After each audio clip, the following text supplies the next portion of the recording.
Ladies and gentlemen, brothers and sisters, welcome to this edition to the Sinew Pocket CD Storm Show. Tonight we have a special guest for you.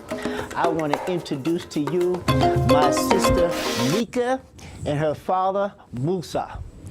Brother, welcome to the CD Storm Show. Thank you, brother. Yes, and sister, welcome to the show. Hello. It's a pleasure to have you on the show.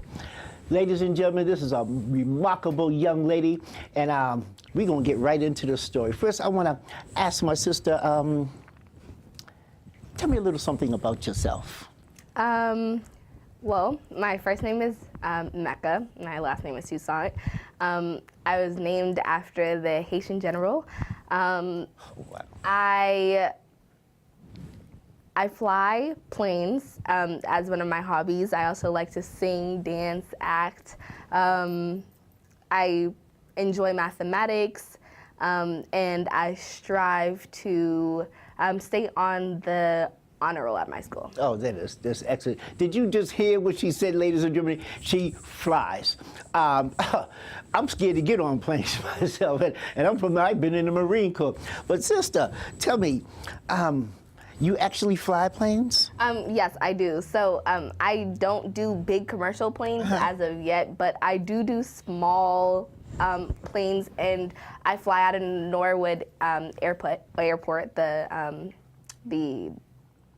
I think it's a private airport in Norwood, and I fly for a company called Above the Clouds, and it's a nonprofit organization, and it's just an aviation program, and they allow children like me that come from places like Dorchester and Roxbury to go out to Norwood and actually fly planes. So that's what I do. I go every maybe 2 months, maybe 3 months, and I just go and I fly. I can take flights from either 25 minutes to 2 hours. Wow. So. What inspired you to want to take that course?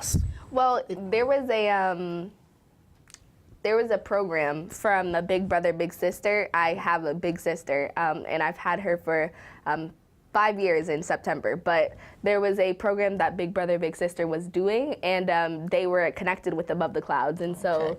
We went and we did the first flight, and they were like, "You're really good at flying. We want you to fly for us." So that's what I do, and I just fly as a hobby. I don't get paid to do it. It's just fun, you know. It's just fun. That's amazing, Musa. I know you must be very, very proud of your baby girl.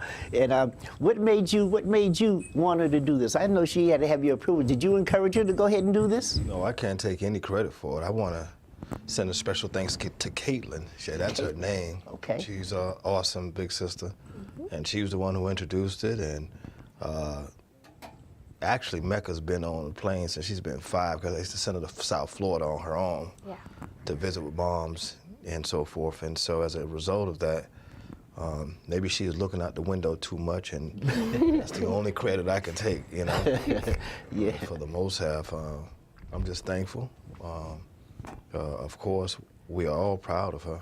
Yes. We want to just make sure we keep it tight and right, and make sure she keep on the narrow, straight and narrow, you know. But I have really nothing more to say about it, and I dare not take credit for her accomplishment, sir. Oh, see. Now, how old are you, young lady? May I ask? I'm 13 years old. And you may be the youngest pilot, I know in New England, but maybe in the United States. Yeah. How about that? So hopefully I will be able to get my pilot's license when I turn 16. So that's the age that you can start, just like driving. You have to be 16, or the youngest age is 16 in order to get your license. So 17 is the age that usually a lot of people get it at, but I'm aiming to get mine at 16. Yes. Brother Musa, we was just speaking previously about a pilot. Do you remember that name that we just said? Yeah, the name of the gentleman is Barrington Irvin. Barrington Irvin. Right. And it's important to notate Mr. Irving. A lot of people may not know who he is. PBS did a special on him. And Barrington Irvin, at the age of 19, was the first black male pilot to fly around the world. So the thing about him doing it at 19, once again, it gave him the opportunity to travel around the world as a pilot. And he started off somewhat similar to as Mekka had started off. The difference, however, is now he has his own aviation school, which is located in South Florida. Wow, amazing. And it's an important feat, you know. Gives opportunity, but gives also the precedence of our young black youth being able to accomplish what they will. Absolutely. What they will. You know, would you, if someone, is the program still going on? Can other young people get involved in this? Of course, and all you have to do is go to the website. It's literally called abovetheclouds.org, and you just type it into your Google search, any search engine, and it will pop up. There is a register me now button that you can click on the website page, and literally all you have to do is give your information, give everything that you need, and then they'll just email you the date that you're going to be flying, or they'll email you if there's some inconsistencies. Sometimes there will be inconsistencies with addresses and what's not. So they'll just email you for any extra information if they need it, or they'll email you the date and the time that you'll be flying. Mm-hmm. How many hours do you have, you said now? So the last flight that I did, I did a 2-hour flight. How long ago was that? That was a couple of weeks ago. Wow. So maybe that was like 3-4 weeks ago. And I did a 2-hour flight with a actual licensed pilot, and then there was a photographer for Beth Israel Hospital, and we took a lot of spins around Beth Israel because he needed pictures. Ooh. So we went and we took about 3-4 spins around Beth Israel so that he could take pictures. Mm-hmm. And then we continued, we went to Prudential. I took a couple of pictures of the Prudential Center, and it was really nice to see just from above. So like, you know how you'll be on the highway, then you'll be driving and you could see it, but when you're really close to it, like it looks like you could touch it. So it was just really awesome to be up there. That is great. And ladies and gentlemen, I know you're doing great in school. Yeah, I'm striving. You know, my grades aren't horrible. They're not terrible. I'm not failing any of my classes, but I'm striving to get A's and B's in my classes. Good. I know I have the pleasure of being with this sister in our study group class, and she's a ball of fire with information like you would not believe. Yes, sir. And so, Brother Musa. Yes, sir. So tell me a little something about yourself, sir. Oh man, I'm just a reflection of you, sir. Oh, get up every day, go to work, pay the bills. That's a part about what it is. This is the most humblest brother that you could ever want to meet in this world. I tell you, it's so much a pleasure just being around you, man. You make me. You bring me right down to it, man. You know that comes from a lot of setbacks in life, you know. So sometimes you get geared up so high. And then when you have certain setbacks, it allows you to kind of like be humble and take it one step at a time. Yes, sir. But you know, there's not much to me. Some people know me in the community. A few brothers in the Haitian community out here in Somerville know me. Okay. I know you're a good friend of my producer, Henry Parker. Yeah. Me and Henry go way back. Henry is the beloved videographer, you know. Yes, sir. If I had a business card, I'd flash it up right now, but... he's the behind the scenes man all the time, you know. He's done People great don't give him enough credit, but he's the one that makes this happen here. Sir, he does great work. And, you know, I apologize that I don't have much to say about myself, but...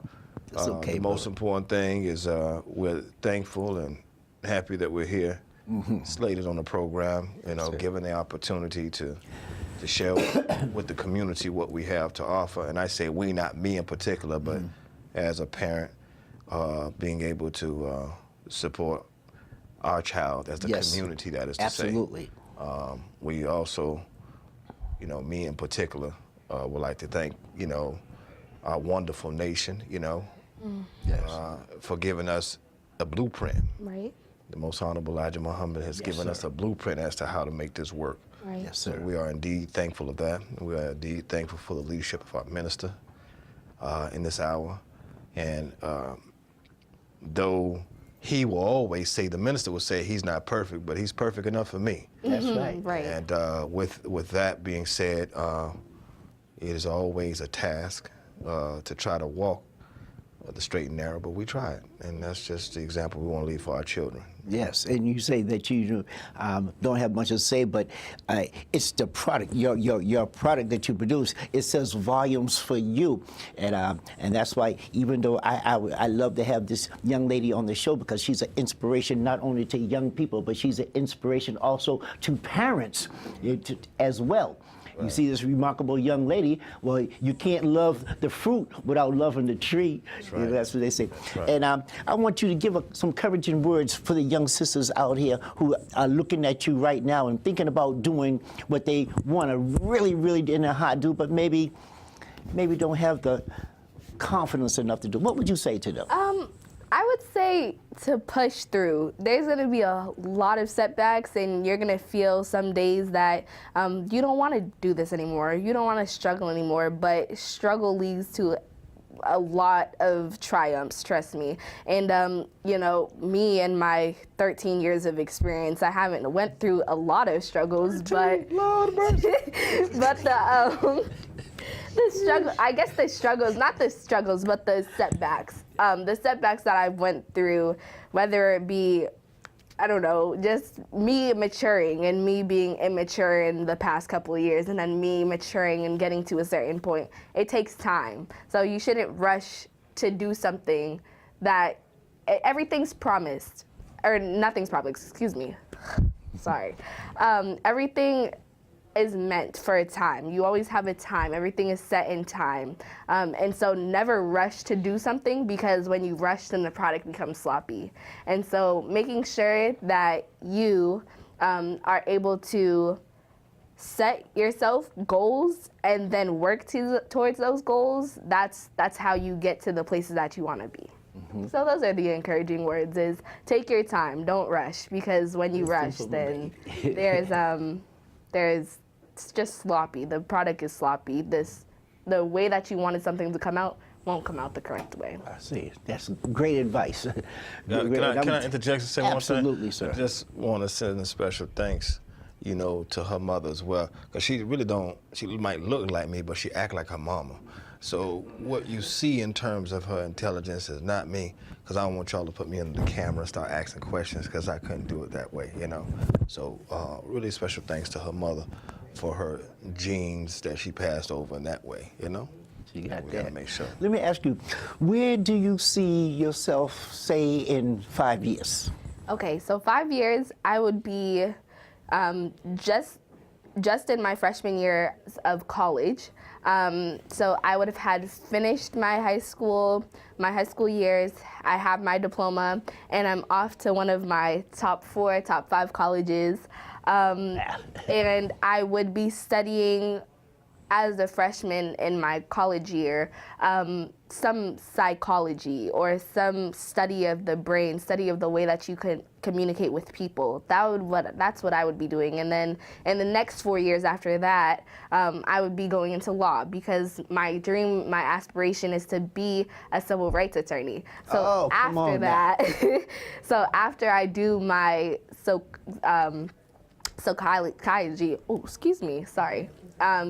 my study of the interactions and the communication of people, then I would move on to my law schooling, which would be 4 years afterwards, after I graduate and get my what degree is that? Would that be? You just get the doctorate degree from psychiatry. You know, she's going to be study psychology. And then she'd have to get, obviously, your graduate degree with your understudies, and then get your degree as an attorney. Right. Thereafter, and that'll be your law degree, LAW degree. Yeah. LAW. Yeah. Just trying to stay baseline. Law, right. Okay. Right. Have me mess up nothing. So that's where I see myself in the next 5 years. My freshman year of college, studying psychology,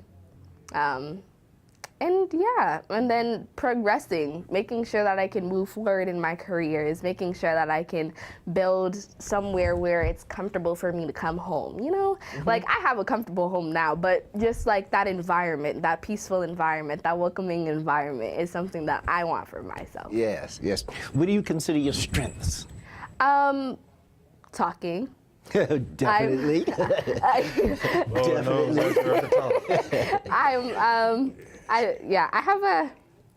I'm good. I have a good presence with people.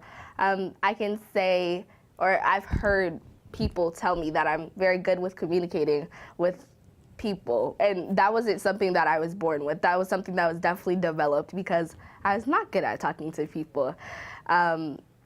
So communication, talking.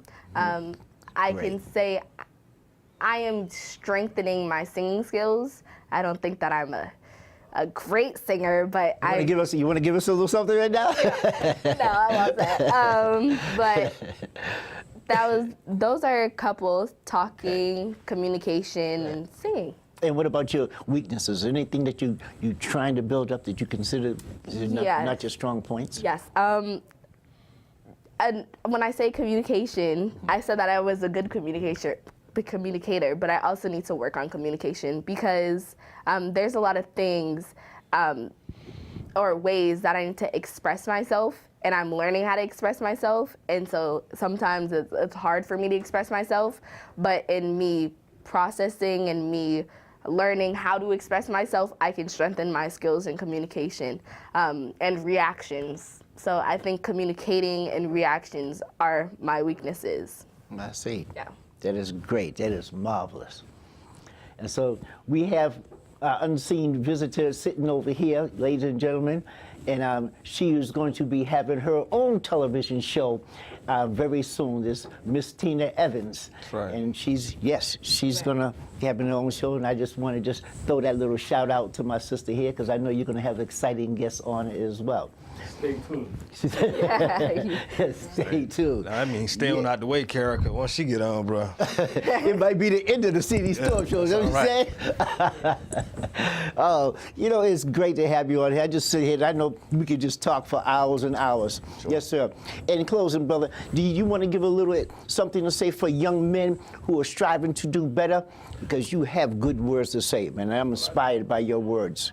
Thank you, sir. I really think in general, young men and young women, we have a great responsibility to kind of mirror who we are.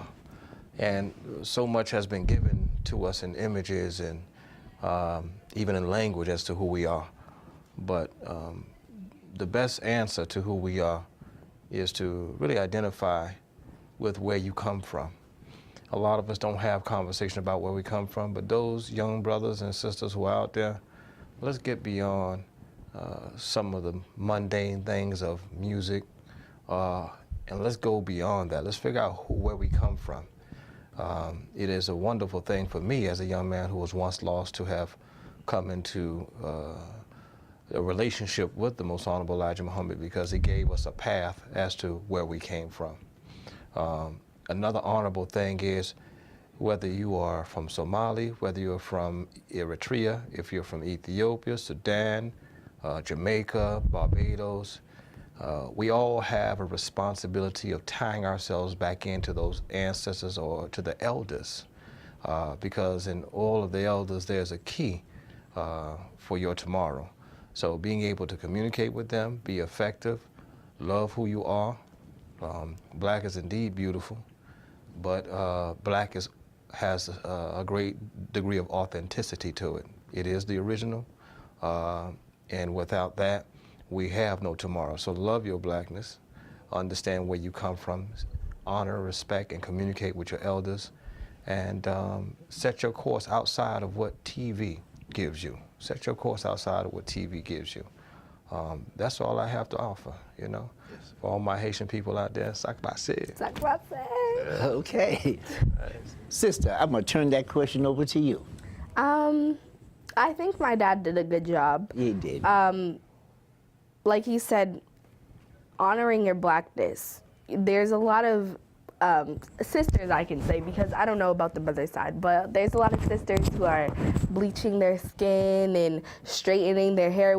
There's nothing wrong with straightening your hair, but you also want to have natural styles. You also want to get back to your roots. You also want to make sure, you know, maybe you straighten your hair, but maybe you have a turban on, or maybe you cover your head, or maybe you do twists or locks, or do a natural style. You don't always have to put chemicals in your head to seem beautiful. And so, you know, like my father said, you know, the influence that TV has, you know, when you look at commercials, you rarely see any like dark skin women, females. There is not a lot. And so, you know, commercials might diversify, so they say, and put a light skin child or a light-skinned mother, which is nothing wrong, nothing going against, but you need to make sure that if you are dark, if you do have that dark melanin in you, embrace it, because it's great. Like, I wish I was darker, and I'm dark now, so, you know, just embrace that melanin that you have in you, embrace your blackness, because if you don't, then you lose. You're gonna lose your essence. You're gonna lose your beauty if you don't embrace who you are. And so those are the, I think, closing remarks that I have, is embrace who you are, embrace your power, embrace your beauty, and embrace your blackness. Marvelous.